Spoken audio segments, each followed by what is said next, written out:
প্রিয় BA six সেমিস্টারের ছাত্রছাত্রীরা, আজকে আমি যে বিষয় নিয়ে আলোচনা করব সেটি হচ্ছে তোমাদের যে পলিটিক্যাল সায়েন্সের ডিএসসি বি1 এই পেপারটি রয়েছে। এই পেপার থেকে আমি তোমাদের গুরুত্বপূর্ণ বাছাই করা তিনটি প্রশ্ন, তোমাদের যে 15 এবং 10 নম্বরের যে প্রশ্নগুলো আসবে, বাছাই করা তিনটি প্রশ্নের সম্পূর্ণ উত্তর নিয়ে আলোচনা করব। যে তিনটি প্রশ্ন নিয়ে আজকে আলোচনা করব উত্তর সহ, সেই তিনটি প্রশ্নের মধ্যে হয়তো এমন হতে পারে এই তিনটি প্রশ্নের মধ্যে দুটো প্রশ্ন তোমরা কমন পেয়ে যেতে পারো। তো এই তিনটের প্রশ্ন সম্পূর্ণ উত্তর তোমরা একটু দেখে নাও, এবং এই যে উত্তরটি আজকে আলোচনা করব তার পিডিএফ ফাইলও তোমরা পেয়ে যাবে। কিভাবে পাবে সেটিও তোমাদের আমি বলে দিচ্ছি। 1 মিনিট আমাকে সময় দাও, একটু বুঝিয়ে দিই, তারপরে আমি তোমাদের বলে দিচ্ছি তোমরা কিভাবে নোটটি পাবে। তো প্রশ্নগুলো আগে দেখে নাও।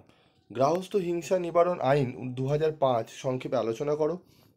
এই প্রশ্নটির উত্তর তোমরা সম্পূর্ণ এখানে দেখতে পাবে। তারপর রয়েছে আমাদের পরিবেশবাদী নারীবাদ সম্পর্কে একটি সংক্ষিপ্ত টিকা লেখো। তারপর রয়েছে নারী শ্রমের ক্ষেত্রে দৃশ্যমান এবং অদৃশ্য কাজের মধ্যে পার্থক্য উদাহরণ সহ লেখো।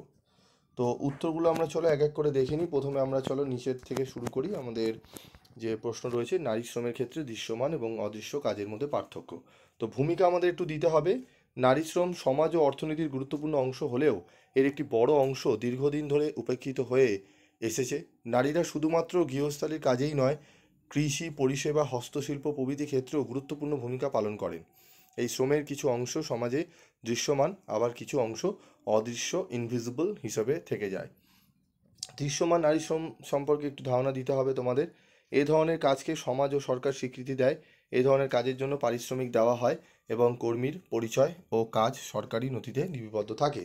স্কুলে শিক্ষকতা করা, নার্স হিসাবে হাসপাতালে বা ক্লিনিকে কাজ করা, কৃষিক্ষেত্রে দিনমজুর হিসাবে কাজ করা, ঠিক আছে, গার্মেন্টস ইন্ডাস্ট্রিতে পোশাক তৈরি করা, দোকানে বা অফিসে কাজ করা, এই সব কাজের জন্য নারী পারিশ্রমিক পান এবং কর্মক্ষেত্রে সরকারি বা বেসরকারি রেকর্ডে নথিভুক্ত থাকে।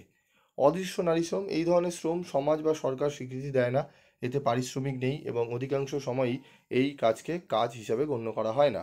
উদাহরণ গৃহস্থালির কাজ, রান্না, পরিষ্কার, বাসন মাজা, কাপড় কাচা ইত্যাদি। শিশুদের যত্ন নেওয়া বা বৃদ্ধদের সেবা করা, পরিবারের সদস্যদের জন্য প্রতিদিনের খাদ্য ব্যবস্থাপনা, গ্রামে কৃষিকাজে পুরুষদের সাহায্য করা, বীজ বোনা, আগাছা পরিষ্কার, কিন্তু নাম ওঠে না জমির মালিকানায় বা মজুরির তালিকায়। এই কাজগুলির জন্য নারী কোনো পারিশ্রমিক পান না, যদিও এগুলি পরিশ্রম সাধ্য ও সময় সাপেক্ষ। দৃশ্যমান ও অদৃশ্য কাজের মধ্যে পাঠ্যগুলো একদম টু দি পয়েন্ট আমি করে রেখেছি, যেহেতু তোমাদের পরীক্ষার সামনে তোমরা সেইভাবে পড়ে উঠতে পারবে না। অনেকেই রিকোয়েস্ট করেছো, স্যার আমাদের একটু সোজা সরল করে দিন, যাতে অন্তত আমরা লিখে এসে আমরা যেন লিখে আসতে পারি, টাইমের মধ্যে শেষ করতে পারি। তো তোমাদের এমনভাবে তৈরি করেছি যাতে তোমরা নাম্বারও একটু মোটামুটি ভালো পাও। ঠিক আছে, যদি ধরো 10-এ বা 15-তে দিল, 15-তে লিখলে যদি তোমরা 10-11 যদি পাও, সেটাও তোমাদের কাছে কিন্তু অনেক। সেইভাবেই আমি ছোটো ছোটো করে করেছি, বেশি পয়েন্টস আমি বাড়াইনি, যাতে তোমাদের সুবিধা হয়। ঠিক আছে, টেক্সট বই থেকে এগুলো নেওয়া, বিভিন্ন টেক্সট বই থাকে, বহু পুরনো যে টেক্সট বইগুলো রয়েছে সেখান থেকেও কিন্তু অনেক ডেটা নেওয়া রয়েছে।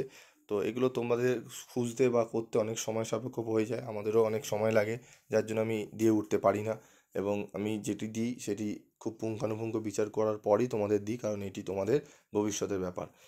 তো এই উত্তরটি তোমরা দেখলে। তো এবার তোমাদের বলি যে এই যে উত্তরগুলো তোমাদের এই একটা উত্তর আমি দেখালাম, ঠিক আছে, এই উত্তর তিনটি প্রশ্নের সম্পূর্ণ উত্তর তোমরা কোথায় পাবে? তোমরা আমার যে গ্রুপ রয়েছে, পিভি স্টাডি ক্লাসের যে গ্রুপ, সেই গ্রুপে তোমরা কিন্তু যারা রয়েছে সেখান থেকে তোমরা কালেক্ট করে নিও। তো আজকের মতো ভিডিওটি শেষ করছি, দেখা হচ্ছে পরবর্তী ভিডিওতে। সকলে ভালো থেকো, সুস্থ থেকো।